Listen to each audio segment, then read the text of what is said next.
Je suis Victor de Her pour Coulisses.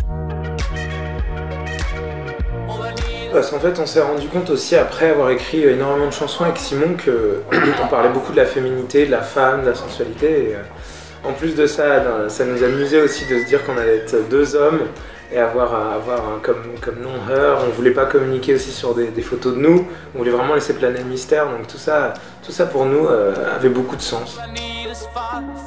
Moi, ma définition du féminisme, elle peut paraître assez simple, mais en réalité elle est encore loin d'être acquise, mais c'est l'égalité entre les hommes et les femmes, autant dans la vie professionnelle que dans l'intimité. Je pense que même encore en France, on entend encore beaucoup trop parler souvent d'inégalité et d'abus. Et voilà, et moi c'est simplement ce que je souhaite, parce que je trouve que c'est quelque chose qui devrait être totalement normal. On devrait plus en parler, comme on devrait plus poser la question aussi à des gens, est-ce que tu es féministe? C'est un peu, moi ça me met très mal à l'aise. C'est comme quelqu'un, comme dire à quelqu'un, voilà, est-ce que t'es pour les droits de l'homme, tu vois?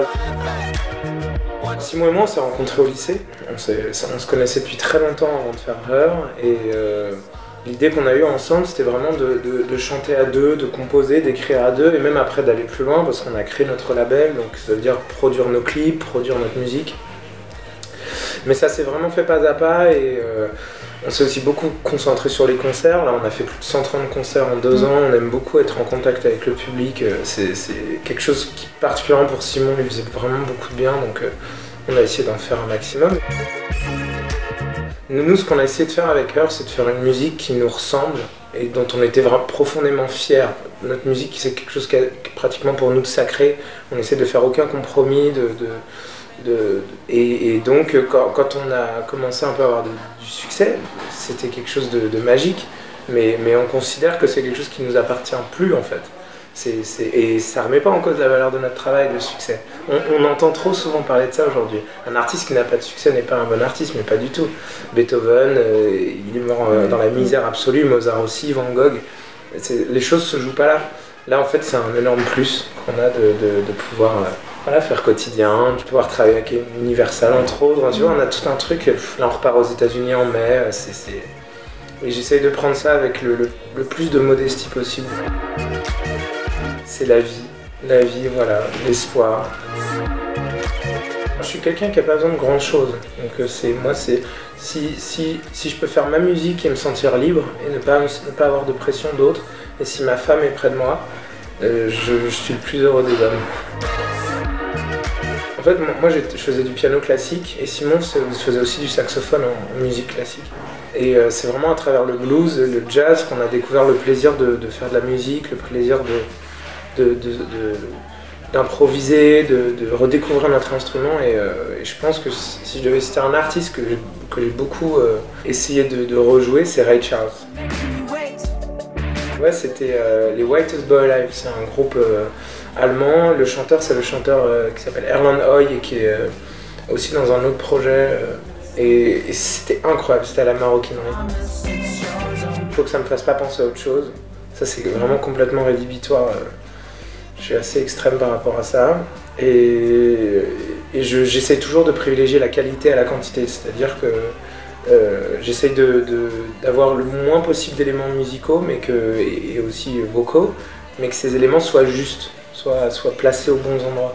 Et il y a des artistes comme James Blake, comme les XX même, Kanye West dans un sens sur son dernier album, ils font ça très bien. C'est avant tout aussi la langue de toutes nos inspirations. Voilà, c'est la langue de la soul, c'est la langue du jazz, c'est la langue du hip-hop. Il y a eu une époque, quand on était encore au lycée, où il y a eu une vague comme ça de groupes anglais, anglo-saxons, américains, comme les Strokes, comme les Arctic Monkeys, les Bloc Party, etc., qui sont arrivés. Et c'était quelque chose d'énorme. Et pour nous, l'anglais, c'était aussi une aventure. C'est la nôtre, celle de Simon et moi, c'est celle dont je suis le plus fier, et on avait une relation qui était vraiment unique, énormément de respect, d'admiration.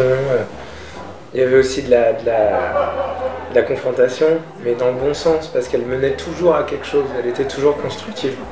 Et ailleurs c'est la même. Elle était vraiment à l'image de la philosophie qu'on avait, des valeurs qu'on avait, de vouloir continuer coûte que coûte à vivre et à avoir de l'espoir. Sur cette chanson, c'est ça, il décrit sa vie qui est très dure, mais il conclut toujours en disant mais change is gonna come. Il croit en ça et c'est aussi nos valeurs.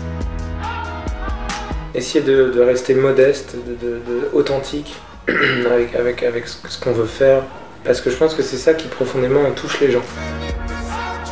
J'ai adoré le dernier Radiohead. J'ai une sonnerie de téléphone complètement horrible. Je danse sur Michael Jackson, ça c'est sûr. Ça m'est arrivé 1 ou 2 fois, il y en a un à Belleville qui est complètement dingue. On n'y va pas pour bien chanter en tout cas, on y va pour rigoler. C'est Georgia on My Mind de Ray Charles, mais je m'en sens pas du tout capable. Je sais pas, en une journée on peut rien faire. C'est ce qu'on reproche. Moi je trouve que c'est ce qu'on reproche trop au président. On est dans une société de l'instantané, tu vois. En une journée on peut rien faire. Moi j'irai voir les gens pour leur dire que je peux rien faire. Le père de Doc Martens. Voilà, j'ai craqué. Voilà, mais je suis très fier de travailler avec eux parce que c'est une marque qui représente beaucoup pour moi. Je prends un billet d'avion autour du monde, ça existe maintenant. Je fais du basket. Les réseaux sociaux, j'essaye d'y aller avec beaucoup de parcimonie parce que je trouve qu'il y a quand même un phénomène qui est assez déshumanisant. C'est pas quelque chose qui me stimule, qui me donne envie de créer, mais j'aime beaucoup y aller pour partager des choses avec les fans et les remercier parce que c'est vraiment grâce à nos fans qu'on peut continuer. Mon enfance, mon adolescence, le début de ma vie d'adulte. Un hasard complet, mais c'est quelqu'un que j'apprécie beaucoup. Simon. Victor et Simon. L'Europe, la Belgique, l'Allemagne et la France. Un rêve. La fin et le début de quelque chose. Je dis Rimbaud. Emmanuel Macron. Liberté. La joie. Toujours en mouvement.